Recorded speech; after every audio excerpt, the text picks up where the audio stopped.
तो कैसे हैं आप लोग? उम्मीद करता हूँ सब ठीक ठाक चल रहा होगा। Money Heist, Money Heist, Money Heist. शायद कुछ दिनों से आपने ये नाम बहुत ज़्यादा बार सुना होगा और काफ़ी लोगों के मुंह से सुना होगा। और अगर आपने ये शो देखा होगा तो मैं गारंटी के साथ कह सकता हूँ कि आप इसके फैन ज़रूर होंगे, क्योंकि ये शो उस लेवल का है ना कि हर कोई इसका फ़ैन बनना चाहेगा। क्योंकि ये हम लोगों ने सितंबर के मंथ से ही ये सोच लिया था कि 3 दिसंबर को ये शो हमें अलविदा कह देगा, और फाइनली वो डेट आ गई जब इस शो ने हमें अलविदा कह दिया। लेकिन सच कहूँ, अगर मैं स्पेशली अगर मनी हाइस्ट वालों से ये कहना चाहता हूँ कि यार आप लोगों ने तो दिल ही तोड़ दिया। नहीं, सच में, क्योंकि अब हमें दोबारा प्रोफेसर की क्लास अटेंड करने को नहीं मिलेगी।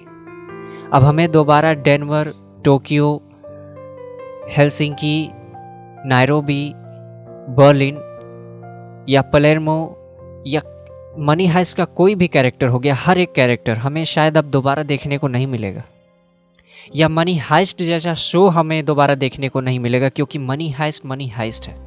और thank you all of you जो आपने हमें इतना अच्छा शो प्रोवाइड किया। Thank you. सबसे पहले तो मैं नेटफ्लिक्स को कहना चाहूँगा, और थैंक यू मैं एलेक्स पीना सर को कहना चाहूँगा कि जिन्होंने हमें इतना अच्छा कंटेंट प्रोवाइड किया। अगर एक लाइन में इस शो की अगर मैं तारीफ़ करूं तो एक लाइन में मैं यही कह सकता हूं कि आउटस्टैंडिंग। इस शो के लिए ही नहीं, इस शो में काम करने वाले हर एक कैरेक्टर के लिए, हर एक पर्सन के लिए, क्योंकि इस शो में आप हर एक कैरेक्टर से रिलेट करते हुए आपको ऐसा लगेगा एक वक्त के लिए कि आप हर एक कैरेक्टर से रिलेट अपने आप को करते हुए पा रहे हो। चाहे वो डेनवर हो, चाहे वो टोक्यो हो, चाहे वो नायरोबी हो, चाहे वो प्रोफेसर हो, चाहे बर्लिन हो, चाहे पलेर्मो हो, चाहे लिस्बन हो, कोई भी कैरेक्टर हो, एनी कैरेक्टर, चाहे वो आर्थुरो रोमान ही क्यों ना। इस शो ने हमें ये सिखाया कि जहाँ एक तरफ प्रोफेसर और उनकी क्रेजी टीम है, जहाँ एक तरफ मुश्किल में पड़ने के बाद उनकी टीम टूटने लगती है, बिखरने लगती है, तो वहीं पे सबको ये भरोसा होता है कि बाहर एक आदमी है जो कि हमें टूटने नहीं देगा, जो कि हमें गिरने नहीं देगा, जो कि हमें हार नहीं मानने देगा, क्योंकि वो खुद कभी हार नहीं मानता, क्योंकि उसके पास हर चीज़ का सल्यूशन है। क्योंकि सबको ये पता था कि हम चाहे कितनी भी बड़ी मुसीबत में हों, लेकिन जब तक प्रोफेसर है तब तक उम्मीद कायम है। और ये शो हमें ये भी सिखाता है कि हमें लास्ट मोमेंट तक हार नहीं माननी चाहिए, चाहे वो कोई भी हो, चाहे हम कितनी भी बड़ी मुसीबत में क्यों ना हो, चाहे सिचुएशन कोई भी हो, कहीं भी हो। वॉल्यूम 2 के लास्ट एपिसोड में आपने ये देखा होगा कि प्रोफेसर एंड पूरी टीम अपने आप को खुद को सरेंडर कर देते हैं, लेकिन वहाँ उस सिचुएशन में ये दिमाग लगाना कि हम यहाँ से कैसे बाहर निकल सकते हैं। यहाँ तक कि 90 टन सोना चोरी करके, पूरे देश को बैंकरप्ट करके, फिर भी आज़ाद निकलना, ये अपने आप में एक बहुत बड़ा काम है, एक बहुत बड़ा मतलब कि एक बहुत बड़ा कंसाइनमेंट है, और ये सिर्फ प्रोफेसर कर सकते हैं। माना कि अल्बर्टो मोर्त्रे जिन्होंने प्रोफेसर का रोल प्ले किया है, लेकिन मैं उन पर्सन को भी थैंक यू कहना चाहूँगा जिन्होंने इस पूरी शो की स्क्रिप्टिंग की है, जिन्होंने इस पूरी शो को लिखा है। मैं उनको स्पेशली थैंक यू कहना चाहूँगा, क्योंकि सारी खुराफात तो राइटर की ही होती है। एक्टर को क्या करना है कि एक्टर को तो सिर्फ उसको रोल प्ले करना है, उसको निभाना है, उस रोल को प्ले करना है, लेकिन असली जुगत तो राइटर की है इसमें, अगर देखा जाए तो। और मनी हाइस्ट के जैसा शो शायद ही हमें दोबारा देखने को मिले। मैं 100% गारंटी के साथ ये तो नहीं कह सकता कि मनी हाइस्ट के जैसा मिलेगा, लेकिन हाँ, इस बात को लेके मैं ये श्योर ज़रूर हूँ कि मनी हाइस्ट है, और शायद हमें दोबारा देखने को न मिले। और मैं स्पेशली उन लोगों के लिए कहना चाहूँगा कि बीते दिनों में कुछ लोगों का ये मानना है कि मनी हाइस्ट की जो एंडिंग थी वो कुछ लोगों को रास नहीं आई, कुछ लोगों के लिए वो अच्छी एंडिंग नहीं थी।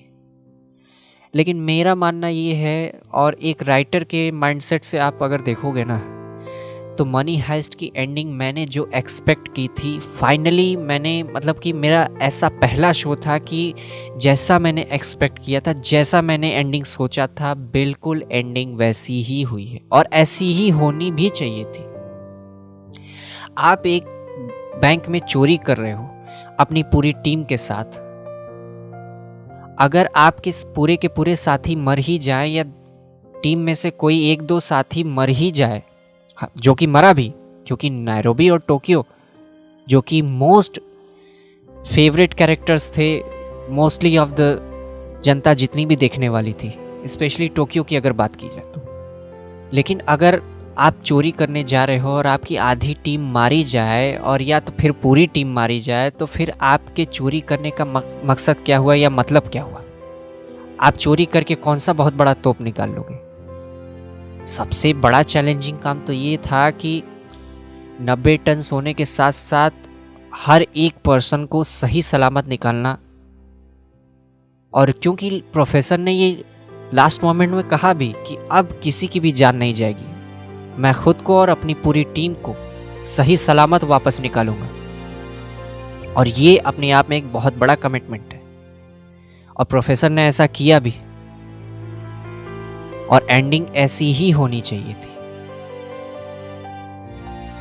अगर कोई एक कैरेक्टर और भी मर जाता ना लास्ट मोमेंट में, तो भी मनी हाइस्ट वो सक्सेस नहीं छू पाता मेरे ख्याल से।